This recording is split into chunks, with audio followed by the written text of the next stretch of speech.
이 시간 우리들이 스가랴서 4장, 5장, 6장, 7장 4장의 말씀을 읽었습니다. 하나님께서는 계속해서 스가랴에게 말씀을 주십니다. 그리고 눈을 열어서 환상을 보게 합니다. 그 스가랴서의 특징이 어떤 환상을 보여주고 또 스가랴가 그것을 묻고 또 그것에 대해서 답을 해주고 이런 내용으로 쭉 연결되어 있음을 우리가 보게 됩니다. 특히 4장에서는 순금 등잔대와 두 감람나무를 보여줍니다.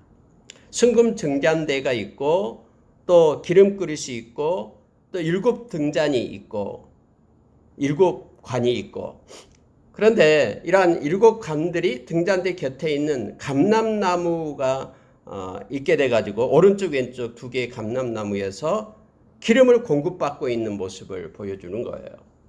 그래서 천사에게, 옆에 있는 천사에게 묻습니다. 이게 무엇입니까? 도대체 이게 무슨 뜻입니까? 라고 물을 때에 말씀은 자세히 천사를 통해서 주석을 해주고 있는 걸 보게 됩니다. 그래서 4장 6절에 보면은요, 우리가 너무나 잘 아는 말씀이죠. 그가 내게 대답하여 이르되 여호와께서 스룹바벨에게 하신 말씀이 이러하니라. 만군의 여호와께서 말씀하시되 이는 힘으로 되지 아니하며 능력으로 되지 아니하고 오직 나의 영으로 되느니라. 이 말씀을 갑자기 하는 거예요. 지금 중단되었던 하나님의 성전을 일으켜 세우는 이 일은, 다시 말하면 하나님의 일은 사람의 힘으로 되는 것이 아니다라고 말합니다. 또한 사람이 재능이 있고 능력이 있다고 되는 것이 아니다라고 말합니다. 오직 하나님의 일은 오직 나의 영으로 되느니라 라고 말씀하고 있는 것입니다. 오직 성령으로만, 하나님이 주신 은혜로만 된다라고 말하고 있는 것이죠. 여기서 여러분, 그때 당시에 끊임없이 도전받고 방해받은 그런 성전 재건의 사역을 이끌고 있던 스룹바벨, 또 무거운 짐을 지고 있던 그때 유다 총독이었던 스룹바벨이 꼭 기억해야 될 교훈을 주기 위해서 지금 순금 등잔대와 두 감람나무, 이 모습을 보여주고 있는 거예요. 하나님의 일은 사람의 힘이나 능력이 아니라 오직 하나님의 영, 곧 성령에 의해서만 가능하다라는 사실을 보여줘요. 그래서 이 일은 눈으로 보이는 것에 의해서 되는 것이 아니라 보이지 않는 성령에 의해서 이루어진다라는 것을 깨닫게 합니다. 이 말씀을 읽고 있는 저와 여러분도 동일하게 하나님은 말씀하십니다. 이 땅에서의 하나님의 일은 눈에 보이는, 그래서 우리의 힘과 능력으로 되는 것이 아니라 하나님의 영으로, 성령으로 하나님의 일이 성취됨을 알게 합니다. 그래서 우리가 성령 충만함을 입어야 됩니다. 성령 충만함을 입어야지만이 하나님이 일하시는 곳에 우리가 머물 수 있습니다. 하나님의 뜻이 무엇인지, 하나님의 눈물이 무엇인지, 하나님이 어디를 보고 계시는지, 하나님의 마음이 어디에 있는지, 이 모든 것을 알 수 있는 것은 오직 하나님의 마음을 통달하시는 성령님밖에 없음을 고린도전서 2장 8절 이하에서 우리에게 가르쳐주고 있죠. 그래서 우리가 늘 하나님 앞에 성령의 충만함을 구해야 됩니다. 성령의 은사를 간구해야 됩니다. 성령의 열매를 우리가 사모해야 됩니다. 그래서 이 땅의 하나님의 백성들은 구원의 날까지 성령 안에서 우리가 인침을 받았기 때문에 성령을 근심하지 않고 우리 가운데 일어나는 성령의 불을 끄지 않고 성령의 인도하심을 따라 진리 가운데로 우리가 나가야 됩니다. 오늘 이 말씀 가운데 우리에게 가르쳐주고 있는 거예요. 이 순금 등잔대, 두 감람나무, 이와 같은 것들이 상징적으로 나온 것이 뭐냐면은, 여러분, 순금 등잔대가 어디에 있어야 됩니까? 성전 안에 있어야 되잖아요. 그래서 이것은 상징적으로 하나의 성전의 재건 사역을 성공리에 완성될 수 있다라는 것을 지금 말해주고 있습니다. 양옆에 두 감람나무가 있었습니다. 거기서로부터 이렇게 기름을 공급받아서 이 등잔대에 불이 켜졌다라는 거죠. 그래서 두 감람나무가 누구냐라고 또 묻고 있잖아요. 그렇게 성경에 말하고 있을 때에 내가 그에게 물어 이르되 등잔대 좌우 두 감람나무는 무슨 뜻이니까? 라고 물으니까 자세히 설명해 주는데 14절에 이렇게 말합니다. 이르되 이는 기름 부음 받은 자 둘이니 온 세상의 주 앞에 서 있는 자니라. 그들은 세상의 주, 온 세상의 주권자 되시는 그 하나님 앞에 서 있는 자들이다 라고 말합니다. 그래서 기름 부음을 받은 그런 스룹바벨, 그리고 여호수아, 대제사장이었던 여호수아, 그들을 통해서 하나님의 성전이 중건될 거다라는 거예요. 하나님의 성전에 이 불을 밝힐 수 있는 것들이 그들을 통해서 이루어지게 될 것이다라고 하나님께서는 이 스가랴 선지자에게 보여주는 거예요. 그러면서 이제 스룹바벨에게 말하는 거예요. 이것은 힘으로 되는 것이 아니고 능력으로 되는 것이 아니고 오직 하나님의 영, 성령으로 된다. 그러니 사람 보고 또 주위의 환경 보고 주의 일을 하지 말고 성령의 인도하심을 받고 주의 일을 하라라고 지금 말씀하고 있는 것입니다. 하나님께서는 이렇게 말씀합니다. 7절 보십시오. 큰 산아 네가 무엇이냐? 네가 스룹바벨 앞에서 평지가 되리라.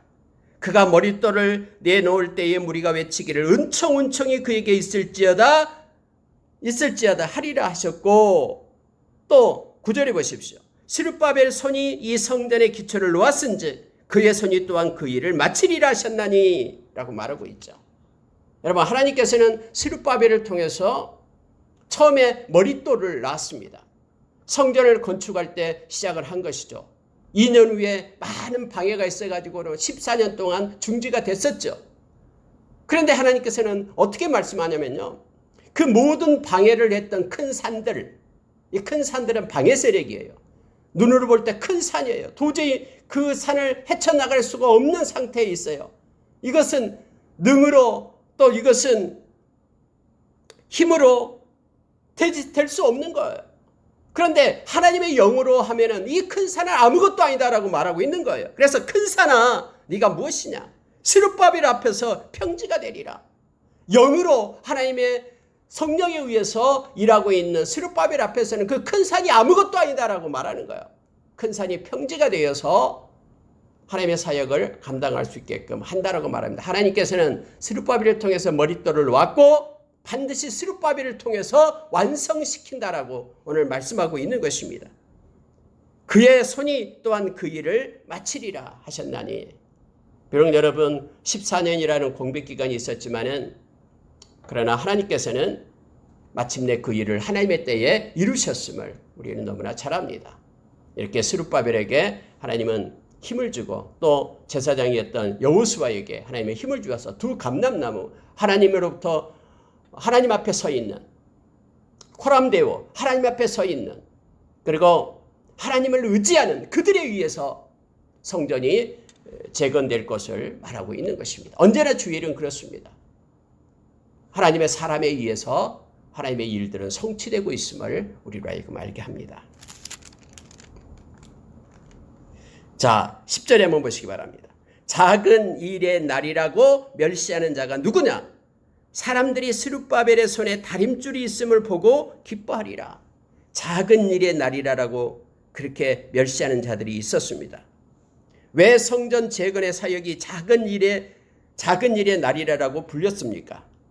성전을 재건하면서 온갖 방해에 부딪힌 성전 건축자들은 크게 낙담했습니다. 그래서 그들 중 일부는 자신들이 하고 있는 일에 대해서 긍지를 잃었습니다. 그리고 이것은 하찮은 일로 생각했습니다. 이 하찮은 일로 멸시하는 자들을 지금 나타낼 때 작은 일의 날이라고 멸시하는 자가 누구냐라고 말하고 있습니다. 여러분, 하나님의 일은요, 아무리 크게 보이고 아무리 적게 보이고 또 그게 방해를 받는다고 해도 그건 작은 일이 아닙니다. 하나님의 일은 다 소중하고 다 아름다운 일입니다. 그래서 우리는 하나님의 일을 할 때 특히 조심해야 됩니다. 하나님의 일은 멸시받을 일이 아닙니다. 조롱받을 일이 아닙니다. 하나님의 일은 다 위대하고 아름다운 일들입니다. 그래서 어떤 일이든 우리가 하나님의 말씀에 의해서 순종하면서 하나님께서 명령하신 일을 행하는 그 일, 그것은 가장 존귀하고 보배롭고 가치 있는 일이다라고 생각해야 됩니다. 만약에 하나님의 일, 이것은 큰 일이고 이것은 적은 일이고, 그래 큰 일을 행하는 사람은 작은 일을 행하는 사람은 하면서 구별을 하고 판단하면은 하나님 앞에 큰 죄입니다. 작은 일의 날이라고 멸시하는 자가 누구냐? 사람들이 스룹바벨 손에 다림줄이 있음을 보고 기뻐하리라. 스룹바벨 손에 다림줄을 주어가지고 성전을 계속해서 재건하게끔 하나님께서 이를 성취해 나가신다라고 말합니다. 아무리 멸시하는 자들, 조롱하는 자들이 있다 할지라도 하나님은 하나님의 사람에 의해서 하나님의 일들이 성취됨을 성경은 가르쳐주고 있습니다. 여러분, 이 세상에서 가장 큰 일이 무엇입니까? 믿음으로 사는 것입니다. 베드로전서 1장 7절의 말씀처럼 금보다 귀한 일, 금보다 귀한 것이 바로 믿음으로 사는 거예요. 믿음은 하나님의 말씀에 순종하며 사는 것을 얘기하죠. 그래서 우리가 이 세상 믿음으로 살아갈 때에 이 세상 끝날 때 우리 주님은 독대하게 될 겁니다. 주님은 우리에게 그렇게 믿음으로 사는 것에 대해서 우리에게 영광을 주고 우리를 존귀케 하고 우리에게 칭찬하겠다라고 성경은 약속해 주고 있습니다. 요한복음 6장에서 뭐가 하나님의 일이냐라고 말합니다. 무리들이 물어요. 뭐가 하나님의 일입니까? 뭐가 이 세상에서 큰 일입니까? 그때 예수님께서는 말씀합니다. 하나님께서 보내신 자, 즉 예수 그리스도를 믿는 것이 하나님의 일이다라고 우리에게 가르칩니다. 이 땅에서 말씀에 순종하면서 살아가는 일, 이것처럼 큰 일이 없습니다. 믿음으로 사는 것만큼 소중하고 존귀한 일이 없습니다. 믿음의 결국은 우리의 영혼의 구원이다라고 베드로전서 1장 9절에서 우리에게 가르쳐줍니다. 또 여러분, 스가랴에게 또 환상이 열립니다. 이제는 날아가는 두루마리를 보여줍니다. 여러분, 두루마리라고 얘기하면은 하나님의 말씀을 얘기합니다.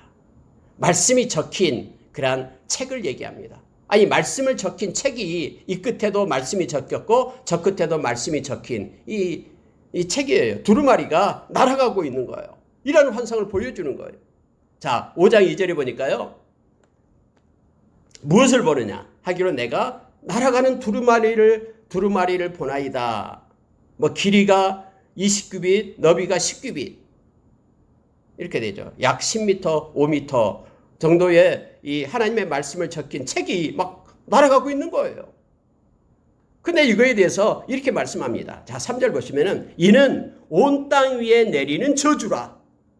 도둑질하는 자는 이 끝 글대로 끊어지고 맹세하는 자는 저 끝 글대로 끊어지리라. 여러분, 이게 무슨 말이냐면요. 도둑질하는 자는 이러이러한 하나님의 심판을 받게 될 것이다라고 글로 기록되어 있다라는 거예요. 두루마리 속에. 그리고 마찬가지로 여기서 보니까요. 맹세하는 자는 저쪽 글대로 끊어지리라. 이렇게 되어 있어요. 결국은 뭐냐면은 이 말씀에 의해서 심판을 받게 될 것이다라고 말하는 거예요. 날아가는 두루마리. 이걸 보여주는 거예요. 우리 주님께서도 우리에게 말씀했잖아요. 결국 너희들을 심판할 것은 말씀이 너희를 심판할 것이다라고 말하고 있는 거예요. 만군의 여호와께서 이르시되 내가 이것을 보냈나니 도둑의 집에도 들어가며 내 이름을 가리켜 망령되이 맹세하는 자의 집에도 들어가서 그의 집에 머무르며 그 집을 나무와 돌과 아울러 사르리라 하셨느니라. 여러분, 이게 무슨 뜻인지 알겠죠? 이 두루마리를 하나님이 보냈다라는 거예요. 말씀을 보냈다라는 겁니다. 이 말씀이 어디로 들어가면 도둑의 집으로 들어가요. 그럼 두루마리 한쪽 끝에 적힌 도둑질하는 자는 끊어지리라라는 그 말씀이 그의 집을 심판할 거다라는 거예요. 또 하나님의 이름을 망령되이 맹세하는 그 집에도 이 두루마리를 보낸다라는 거예요. 이 말씀이 하나님의 무시하고 하나님을 무시하고 하나님의 이름을 망령되이 생각하고 하나님의 이름을 존중히 여겨서 순종하지 않는 그런 자에게 하나님이 말씀대로 심판하게 될 것이다라고 말합니다. 그 집을 나무와 돌과 아울러서 사르리라. 하나님의 강력한 그런 심판을 말하고 있는 것입니다. 날아다니는 두루마리가 요즘도 마찬가지입니다. 하나님의 말씀은 살아있습니다. 그 말씀의 기준으로 의해서 하나님은 심판하시고 그 말씀대로 하나님은 행하십니다. 또 다른 환상을 열어서 보여주는데요. 에바 속에 있는 한 여인을 보여주고 있습니다. 여러분, 에바라 그러면은 어떤 물건을 이렇게 담는 그릇이죠. 어떤 곡물의 고체로 되어 있는 곡물을 측정하는 단위예요, 에바가. 근데 곡물을 재거나 담는 큰 통이나 강주리를 여기서는 가리켜요, 에바를요. 여기서 보니까 에바 가운데에 한 여인이 앉아 있다라고 말하고 있죠. 7절에 보니까요. 근데 그때에 둥근 납조가 하나가 딱 들리더니 뚜껑을 탁 담는 거예요. 에바의 뚜껑을요. 뚜껑으로 닫혀요. 자, 여기에 대해서 네가 뭘 보느냐? 아, 이걸 봅니다. 그래서 해석을 해줘요. 자, 8절을 보세요. 그가 이르되 이는 악이라 하고 이는 악이라. 누가요? 그 여인, 한 여인이 앉았는데 그 여인이 악이다라고 얘기합니다. 악을 상징적으로 나타내고 있는 거예요. 그 여인을 에바 속에 던져놓고, 이건 악이기 때문에 에바 속에다 던져놓았어요. 그리고 납조각을 에바 아기 위에 던져 덮더라, 이렇게 되어 있습니다. 에바 속에다가 이 악을 다 집어넣어놓고 이제 뚜껑을 무거운 납조각으로 닫았다라는 거예요. 절대로 열지 못하도록 악을 닫았어요. 그런데 조금 있으니까 또 환상 가운데 두 여인이 나타나요. 두 여인이 학의 날개를 가지고 있습니다. 그리고 이 두 여인이 한쪽에서 이 에바를 들고 하늘로 날아가는 거예요. 공중으로 날아가요. 옮기고 있는 거예요. 그래서 또 물어요. 어디로 갑니까? 하라고 물었더니 11절로 시기 바랍니다. 그가 내게 이르되 그들이 신할 땅으로 가서 그것을 위하여 집을 지으려 함이니라. 준공되면 그것이 제 처소에 머물게 되리라 하더라. 이렇게 말하는 거예요. 여러분, 신할 땅이 어디입니까? 창세기 10장에 보면 신할 땅, 그곳에 바벨탑이 있었던 곳이죠. 그곳에 악을 그곳에다 옮긴다라는 거예요. 그래서 그곳에서 그것을 가지고 집을 짓게끔 한다라고 말합니다. 그들의 이제 그 처소에 머물게 되리라라고 말하고 있는 거예요. 다시 말하면은 악을 이제는 없애겠다라는 거죠. 하나님의 백성들로부터 가졌던 그런 악을 없애가지고 악한 곳으로, 죄가 있는 그곳으로 그 악을 보내겠다라고 말하고 있는 것입니다. 이처럼 하나님은 권능에 의해서 갇혀진 이 악, 이제 하나님의 심판을 피할 수 없게 되었다라는 것을 상징적으로 말합니다. 절대로 악이 움직이지 못하도록, 죄가 움직이지 못하도록 하나님께서는 심판하시겠다라고 말하고 있습니다. 하나님의 심판의 장소로 옮겨서 그곳에서 하나님의 심판을 할 것을 보여주고 있습니다. 모든 악들을 다 빼내가지고 한 곳에 모아서 그곳에서 하나님이 심판할 것을 말씀해주고 있습니다. 물론 여기에 대해서는 여러 가지 다른 것들로 같이 상관해서 우리가 볼 수 있습니다. 요한계시록 17장에 보면 음녀가 나오죠. 그래서 음녀에 대한 하나님의 심판이 나오고 있음을 봅니다. 여러분, 요한계시록 18장에도 역시 귀신, 더러운 영에 대한 이와 같이 악한 것을 상징으로 하는 그것들을 하나님은 반드시 이렇게 가두고 그것을 반드시 심판할 것을 이렇게 나타내주고 있음을 보게 됩니다. 또 하나의 환상이 열려요. 그게 바로 6장에 나오는데요. 4개 병거가 나타납니다. 두 산 사이에서 4개 병거가 나타나는데, 첫째 병거는 붉은 말들이 끌고 와요. 두 번째 병거는 검은 말들이 끌고 오고, 세 번째 병거는 흰 말들이 끌고 옵니다. 네 번째 병거는 아룽지고 건장한 말들이 끌고 오는 그런 4개의 병거가 나타나는, 환상으로 나타나는 것을 보여줘요. 또 역시 물어요. 이것이 무엇입니까? 라고 물으니까, 자, 6장 5절을 보십시오. 천사가 대답하여 이르되 이는 하늘의 네 바람인데 온 세상의 주 앞에 서 있다가 나가는 것이라 하더라. 하나님 앞에 있다가 그들이 하나님 앞에로부터 나간다라는 거예요. 세상을 향하여. 성경의 계시록에서 네 바람을 얘기하고 있죠. 네 바람이 나간다라는 것을 얘기합니다. 여러분, 요한계시록 6장 1절에서 8절에 여기에 대한 내용이 나옵니다.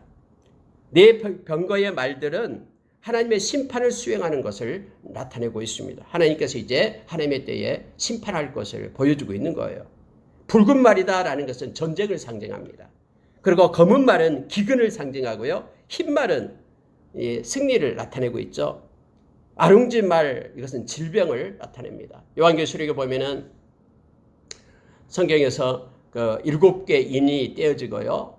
그리고 7 나팔이 부러지고, 그리고 7 대접이 부어질 때마다 곳곳에 하나님의 그러한 심판의 그러한 내용들이 나타나고 있죠.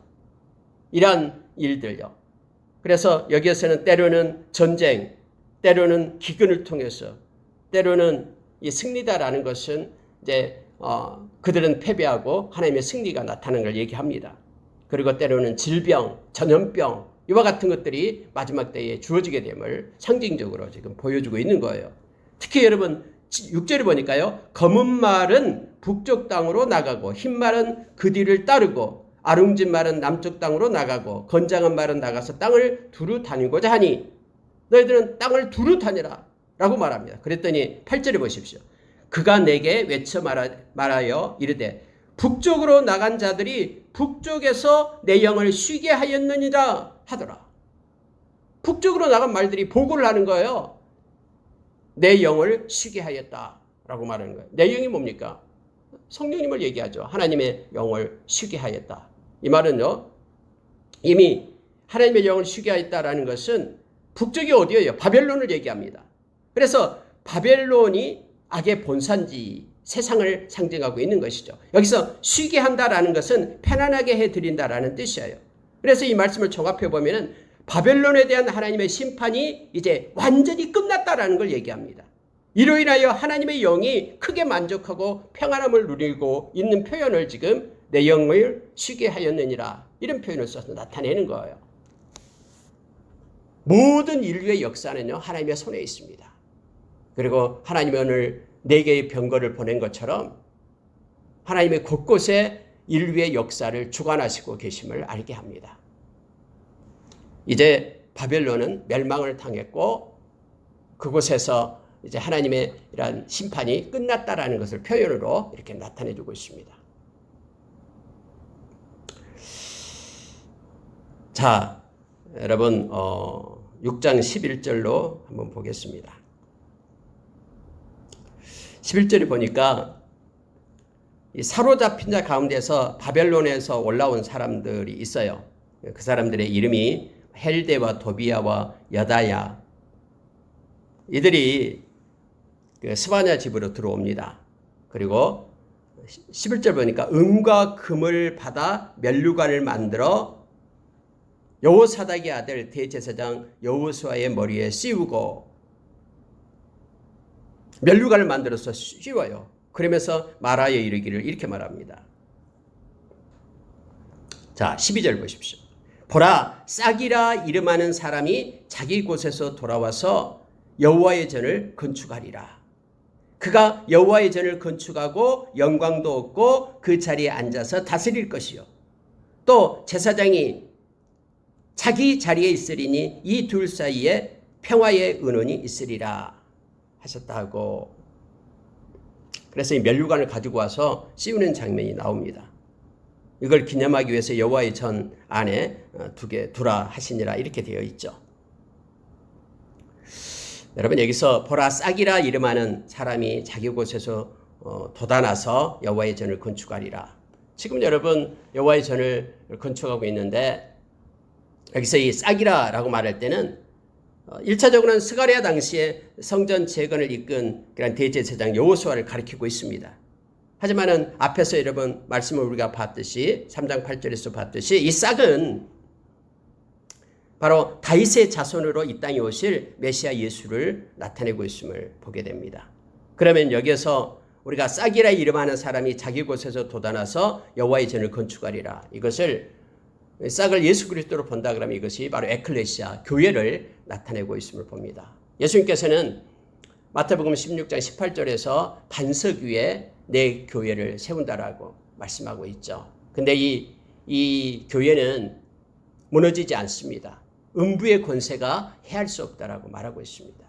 절대로 여러분 교회는 소멸되지 않습니다. 많은 악한 자들이 교회를 무너뜨리려고 하지만은 주님이 세우시고 주님이 지키시기 때문에 교회는 영원합니다. 주님이 올 때까지요. 왜냐하면 주님이 신랑이고 교회가 신부가 되기 때문에 그렇죠. 교회는 건물이 아닙니다. 그래서 아무리 건물이 무너지고 한다고 해도 주님을 믿는 하나님의 백성들, 그들이 곧 교회죠. 그들은 없어지지 않습니다. 왜냐하면 주님 오실 때까지 있는 거예요. 왜냐하면 주님이 신랑이고 신부가 주님을 맞이고 영원한 혼인잔치가 있게 되잖아요. 성경에서 말하는. 그래서 교회는 절대로 소멸됨이 없습니다. 물론 가정도 하나님께서 만든 것이 가정이죠. 그래서 악한 자들은 계속해서 가정을 갖다 무너뜨리려고 합니다. 그러나 가정도 주님이 오실 때까지 소멸되지 않습니다. 왜냐하면 하나님께서 지키시기 때문에 그렇습니다. 자, 여러분 15절에 보십시오. 왜 이것이 스가랴 때만 이루어진 것이 아닌 이유가 뭐냐면요. 이게 15절 보면 돼요. 보세요. 먼데 사람들이 와서 여호와의 전을 건축하리니 만군의 여호와께서 나를 너희에게 보내신 줄을 너희가 알리라. 너희가 만일 너희의 하나님 여호와의 말씀을 들을진대 이같이 되리라 라고 말하고 있죠. 먼데 사람들이 와서 여호와의 전을 건축할 것이다 라고 말합니다. 열방 곳곳에 교회가 세워지고 그들이 하나님을 섬기고 찬양하는 곳이 찬양하는 자들이 될 것임을 말하고 있음을 봅니다. 그런데 이것도요, 너희의 하나님 여호와의 말씀을 들을진대 이같이 되리라. 그냥 되는 게 아니다라는 거예요. 하나님의 말씀을 들을진대, 순종할진대 이와 같이 되리라라고 말하고 있음을 봅니다. 모든 것들은 하나님의 말씀과 연관이 됩니다. 하나님의 말씀을 순종할 때 하나님의 역사가 이루어짐을 성경은 나타내주고 있습니다. 하나님께서는 무엇을 원하신지를 7장에서 가르쳐 줍니다. 자, 베델 사람들이 옵니다. 7장 2절에 보니까요. 사레셀과 레겜멜렉과 그의 부하들을 보내서 하나님의 은혜를 구하면서 이렇게 말합니다. 만군의 여호와의 전에 있는 제사장들과 선지자들에게 물어 이르되 내가 여러 해 동안 행한 대로 5월 중에 울며 근신하리까? 이런 질문을 합니다. 지금까지 여러 해 동안 그렇게 5월이 되면은 내가 울면서 근신했다라는 거예요. 이 근신하다라는 것을 표현이 금식했다라는 겁니다. 울면서 금식하면서 해왔는데 이제 이걸 계속해야 됩니까? 말해야 됩니까? 라고 이 질문을 하는 거예요. 근데 그때 하나님의 말씀이 이 스가랴 선지자에게 임합니다. 어떻게 말씀하냐면요. 5절에 보십시오. 온 땅의 백성과 제사장들에게 이르라 너희가 70년 동안 다섯째 달과 일곱째 달에 금식하고 애통하였거니와 그 금식이 나를 위하여 한 것이냐? 너희가 먹고 마실 때에 그것은 너희를 위하여 먹고 너희를 위하여 마신 것이 아니냐라고 하나님께서 그렇게 말씀을 하시는 거예요. 여러분 70년 동안이다 그러면은 바벨론의 포로 생활을 하게 될 때 그들이 두 번, 원래는 7월 달에 한 번 금식을 하는 거죠. 이스라엘 백성은요. 속죄일 날. 전체가 다 금식을 1년에 한 번 하는데 5월 달에도 그들이 금식을 했습니다. 여러분 5월 달에 왜 금식했습니까? 5월 달이 바로 그 예루살렘이 함락된 날이에요. 그러니까 이스라엘이 망한 날이 바로 5월 달이었거든요. BC 586년에 5월 달에 망했습니다. 그래서 이 함락되는 날을 기념해서 하나님 앞에 울면서 하나님 세워주세요. 하나님 불쌍히 여겨주세요 하면서 5월 달에 금식이 생겼어요. 그리고 70년 동안 바벨론 포로 생활을 할 때에 바로 5월 달하고 그리고 지금까지 70년이 됐죠. 5월 달하고 7월 달 원래 속죄일 이 두 날에 금식을 해왔다라는 거예요. 근데 하나님께서는 이렇게 말씀합니다. 너희가 금식하고 애통하였다. 나 다 알고 있다. 그런데 그 금식이 나를 위하여 한 거냐? 나를 위하여 한 것이냐? 두 번씩이나 말씀합니다. 그건 너희를 위하여 한 것 아니냐라고 그들에게 묻고 있음을 보게 됩니다.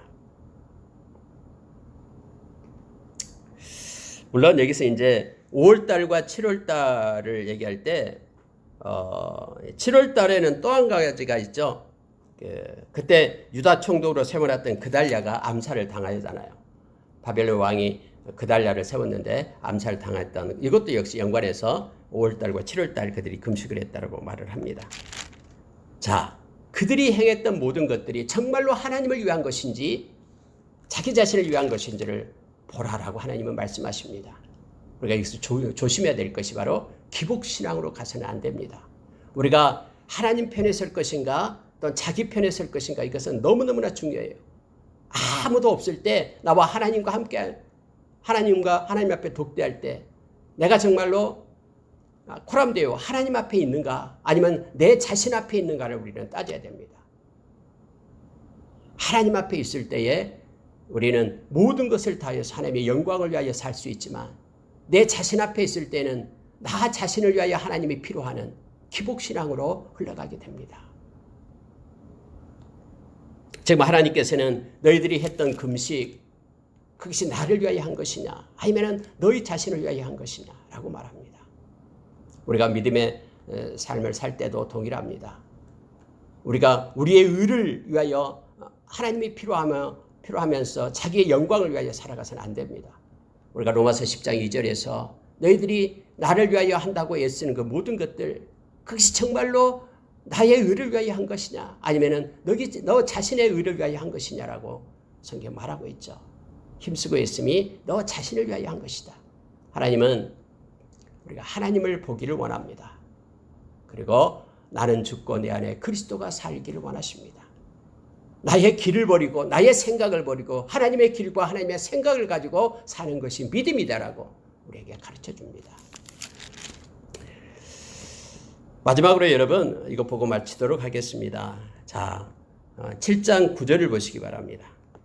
만군의 여호와가 이같이 말하여 이르기를 너희는 진실한 재판을 행하며 서로 인애와 긍휼을 베풀며 가부와 고아와 나그네와 궁핍한 자를 압제하지 말며 서로 해하려고 마음을 도모하지 말라 하였으나 그들이 듣기를 싫어하여 등을 돌리며 듣지 아니하라고 귀를 막으며 그의 마음은 금강석같이 하여 선지자를 통해서 성령으로 말씀하신 것을 듣지 않았다. 그래서 큰 진노가 여호와로부터 나왔다. 내가 불러도 그들이 듣지 아니한 것처럼 이제는 그들이 불러도 내가 듣지 아니하리라 라고 만군의 여호와가 말씀하였다라고 성경이 기록하고 있음을 봅니다. 내가 그들을 바람으로 불어 알지 못하던 여러 나라에 흩었느니라. 그 위에 그 땅이 황폐하여 오고 가는 사람이 없었나니 이는 그들이 아름다운 땅을 황폐하게 하였음이니라. 여러분 이것은 지금 하나님께서요 이스라엘 백성이 왜 멸망했는지를 다시 한번 상기시켜주고 있는 말씀입니다. 스가랴 선지자를 통해서 너희들은 그러니까 이런 일을 하지 말라라고 말씀하고 있는 것입니다. 그 말씀에 보면은요 진실함이 없다라는 거예요. 진실한 재판이 없다라는 겁니다. 또 하나님의 그 마음을 버렸다라고 얘기합니다. 하나님의 마음이 뭡니까? 인애와 긍휼이죠. 그런데 인애와 긍휼을 버리고 다 자기의 탐욕으로 무지한 자의 피를 흘렸다라고 말하고 있는 거예요.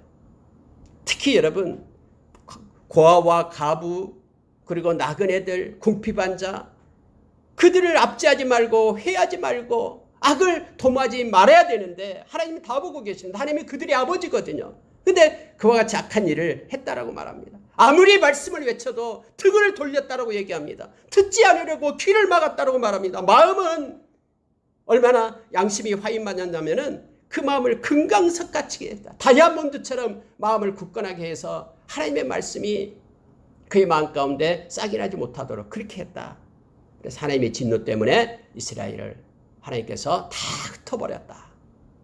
그러니 너희들은 이것을 기억하라라고 말합니다. 그들이 아름다운 땅을 이렇게 황폐하게 했다. 이제는 회개하고 돌아오라라고 얘기합니다. 그래서 결국은 뭐냐면요. 하나님의 말씀에 순종하라라고 말씀하고 있는 것입니다. 하나님께서는 특히 내가 불러도 그들이 듣지 아니한 것처럼 그들이 불러도 내가 듣지 아니하리라. 기도에 응답하지 않겠다라고 말씀하신 것이죠. 우리가 조심해야 됩니다. 어느 때에 하나님은 사람들의 기도를 듣지 않습니까? 하나님의 부르심에 귀를 막고 자신의 뜻을 따라 불순종의 삶을 계속하고 고집하는 자들의 기도를 하나님은 듣지 않는다라는 거예요.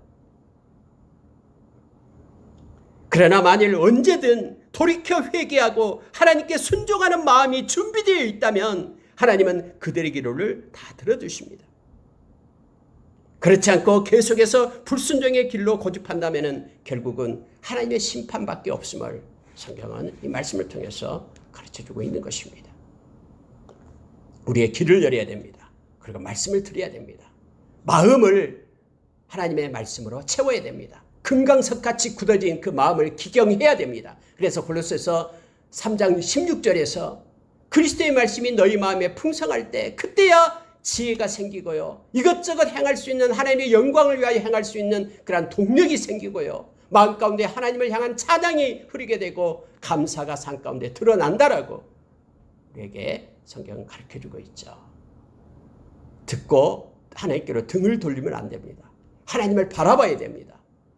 이것이 바로 하나님께 속한 거룩한 자의 모습임을 가르쳐주고 있습니다. 말씀을 마치겠습니다. 오늘 하나님께서는 스가랴의 눈을 열어서 여러 가지 환상을 보여주면서 하나님의 일을 행할 것을 말하고 있습니다. 특히 이 중에 하나님의 말씀이 중심이 됩니다. 날아가는 두루마리를 기억하십시오. 하나님의 말씀은 살아있어서 지금도 말씀대로 모든 것을 성취하시고 이루시는 하나님의 심을 기억해야 됩니다. 말씀에는 하나님의 심판이 있고 저주가 있습니다. 또 하나님의 복과 또 하나님의 구원의 말씀이 있습니다. 이 모든 것들이 다 성취됩니다. 듣고 순종하는 자에게 하나님께서는 하나님이 말씀에 기록한 약속했던 것들을 다 성취시켜서 하나님의 아름다운 땅에 이르게끔 또 영원한 하나님의 복을 누리게끔 하나님의 하심을 기억하며 오늘 또 말씀을 따라서 순종함으로 하나님께 영광 돌리는 하루가 되기를 원합니다. 기도하겠습니다.